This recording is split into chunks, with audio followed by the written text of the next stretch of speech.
Hi, my name is Dr. Olga Preston, and I'm a psychologist and a clinical supervisor.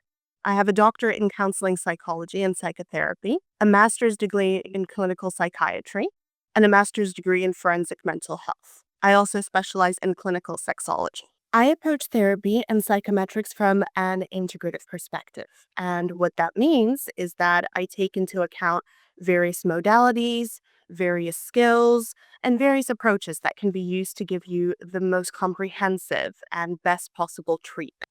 What this means practically is that I use components such as EMDR. I use components such as cognitive behavioral therapy, ACT, which is acceptance and commitment therapy, and also regular talking therapy if it's applicable.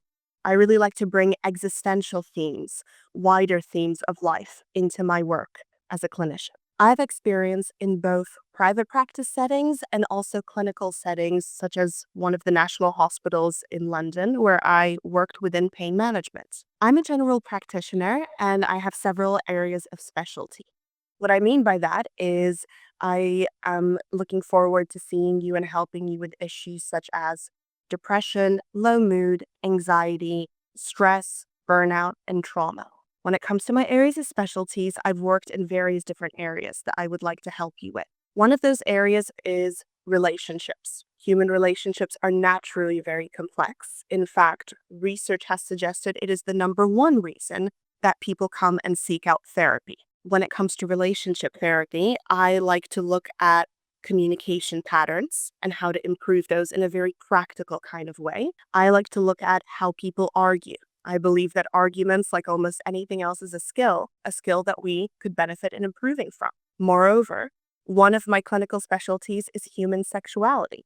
My doctorate was actually on pornography addiction. So, what that involves from a psychological perspective is looking at various physical sexual issues, such as erectile dysfunction, premature ejaculation, performance anxiety, vaginismus, but also the psychological, the emotional barriers that may stand in the way of you having the kind of sexual relationships that you would benefit from. For example, stress. For example, issues with attraction, infidelity. I work with patients who come to me for pain management by using a variety of approaches, including acceptance and commitment therapy, cognitive behavioral therapy, EMDR, and also Ericksonian hypnosis if we deem it helpful and if the patient is interested. Now, when I say acceptance and commitment therapy when it comes to chronic pain, this does not mean you should accept the way things are. And I know that's often a message pushed to us,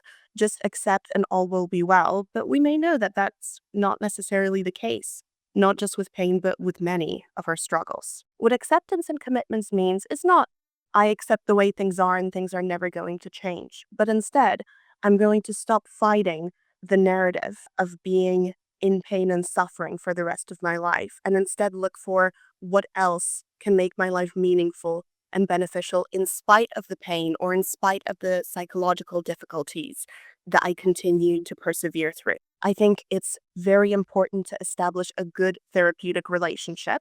And from session one, what that looks like is establishing rapport and seeing if we are a good fit for each other. What that means is, as a client, as a patient, you should aim to feel a level of comfort and a level of security.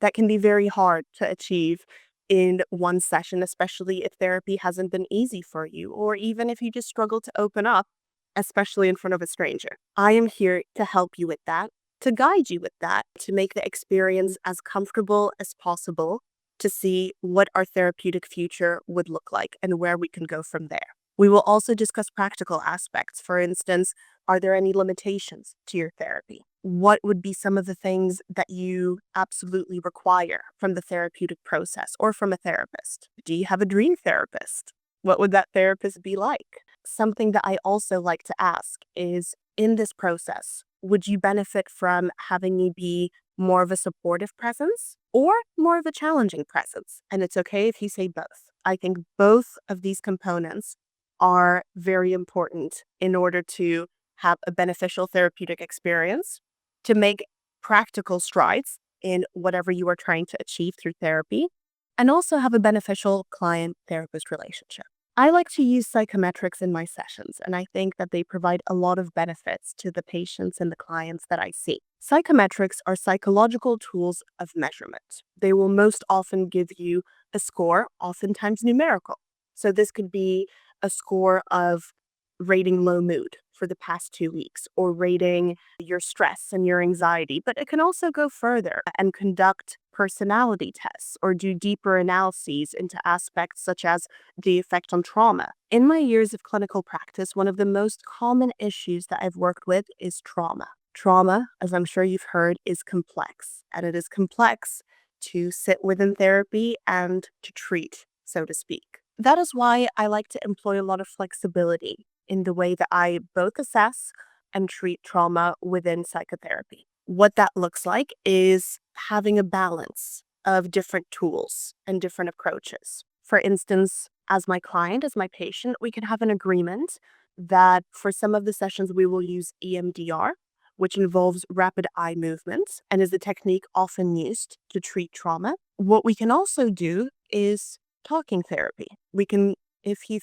What we can also do is look at trauma through the lens of talking therapy. Going through all the details of something traumatic that happened to you may not be necessary.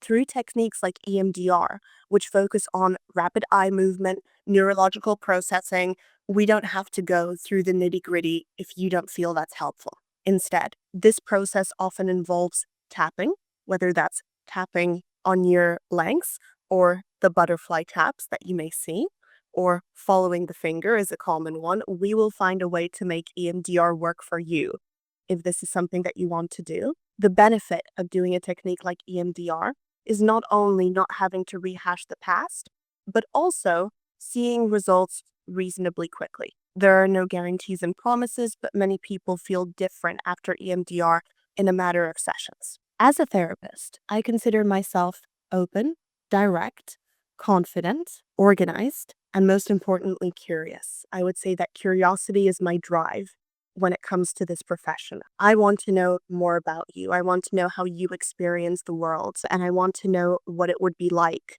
to be part of that experience during our sessions. I have a research background, so being in the know about statistics, about different policies, about what's going on in the psychotherapeutic space and beyond is very important to me. So be prepared to hear a statistic or two when you're in therapy. I conduct online therapy in the private therapy clinic.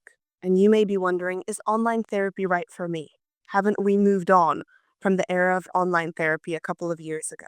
My answer to that will be that online therapy allows for a lot of flexibility, and ultimately, therapy should work for the client or the patient and not the other way around. If you're curious about coming to therapy, or even if you're thinking to yourself, I'm not sure, I'm not really certain this is for me, the biggest step is booking the first session. This will give you a lot of answers to the questions that you may already have.